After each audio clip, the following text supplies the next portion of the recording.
All right, it is budding flyweight prospect An Ho, who recently upped his record to 3-0 as a professional. And hey, this one took you to the second round, man. I thought, are you disappointed that it took you that long? You happy? What'd you think about your latest win? Honestly, I don't have any emotion towards it because I felt like I was ready to go all 3 rounds. Whenever it's funny you said that because ever since I got the knockout, I just been it was like this little thing I have going on inside of practice where I try to end things super quick, and usually like I feel like knockouts and everything like that it takes lucks. It take a lot of luck. So I felt like I was really lucky that night.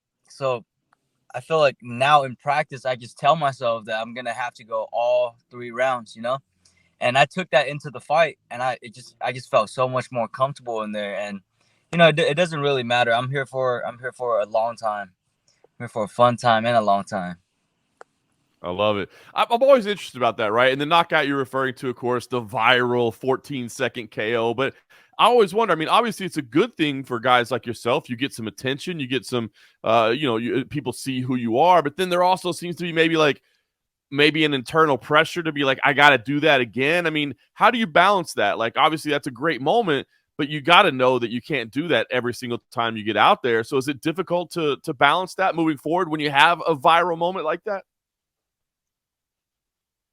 Yeah, 100%. It was. I felt like to create a highlight, but I had that talk with my coach John Crouch, and he said, like just go in there and do what I do best and get ready for the whole fight. Like never try to make the fight super quick.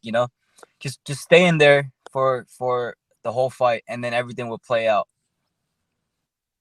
Sage advice there for sure. By the way, the professional success that you're having, it's maybe not a surprise to you or the people around you. You had great success as an amateur as well. So I mean, how did you get into this? Like, when did you know like this is going to be the path for me? I'm going to be a professional MMA fighter.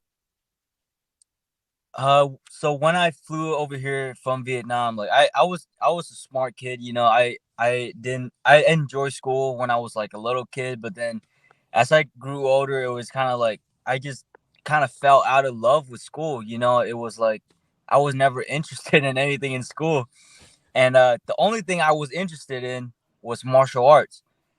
And ever since the first day I remember I started martial arts, I started at a kickboxing class in at a UFC gym here in Scottsdale.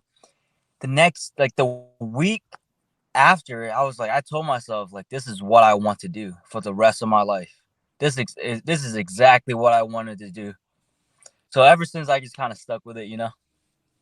I love it. Was there support of your family? Were they like, yeah, go chase their dreams, or like, what are you talking about, bro? You're good at school. Jump back in there. No, no. My family was I was let's just say I'm the black sheep of the family. Like especially because I'm Asian, like they want me to be a doctor or a lawyer. But I'm like, Mom, I don't like any of that. I like fighting, I like MMA, and I like martial arts in general. Just like learning about the human mechanics and learning how to control another person, and it's just a cool way to live. That's awesome, man. Well, you're doing great for yourself. Are you able to? Are you fighting full time, or do you have to support yourself through work as well right now? How are you making it through? Luckily I have a good support system. My coach Randy, he's been helping me, providing for me, supporting for me, like whenever I need gas money or food, or just anything like my daily needs. And I also try to, like, whenever I have money or I make a little bit of money here and there, I try to invest in like stocks, crypto, and all that. But I but for right now, I'm just depending a lot on my coach, my family too. My dad is starting to support me. He's starting to see like where I'm going, and he's actually enjoying it too. That's awesome, man. Well, you're still a young guy, man. 22 years old. Talk about that team out there. I mean, the MMA Lab squad. I mean, you mentioned John Crouch, obviously Benson Henderson out there. I mean, honestly, a great crew, man. Great guys to learn from. I guess talk to me about the importance of that team and kind of what they mean to you in your journey.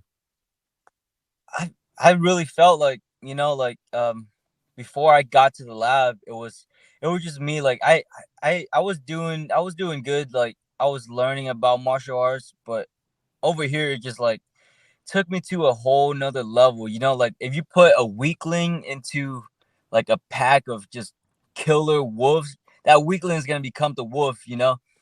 And so I felt like that's exactly what happened to me. Like it just the culture was already there. Like John Crouch has already like been doing this ever since I was even born, you know? And so I'm so grateful I had the opportunity to train under John and just training with everyone there. It's just crazy luck. I love it, man. That's an absolute great bunch of guys, man. So you got a great crew around you. We'll talk to you about what's next. I mean, obviously, like I said, the undefeated record, man, another impressive performance. It's all stoppages, which people criticize the flyweights. I'm like, come on, man. It's the best division in the sport as far as I'm concerned. You're getting finishes out there. So what's next? I mean, are you pushing for a big show? Are you trying to gain experience? Like, where do you see yourself right now? So the goal for me right now is I feel like I'm ready to go into the big league. I now I feel really comfortable going into the cage. Like my other fights, it was kind of like honestly, like thinking back, I'm like, how did I win all these fights? I didn't know anything. Like I didn't know anything about fighting.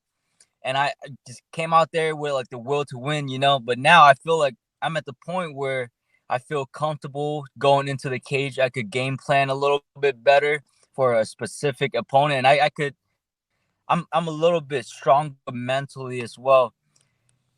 So I think I'm ready for the big league, but I have two more fights under LFA. And so I'm trying to get those two done by the end of the year and start next year fresh into the UFC Contender Series. I love it, man. Perfect plan. Well, Anho, another impressive performance this past week. It's exciting to see your journey. I know I'm interrupting your lunchtime, man. So go get you some food, get the practice, and we'll be paying attention to the journey, my friend. Thank you, my brother. Good talking to you.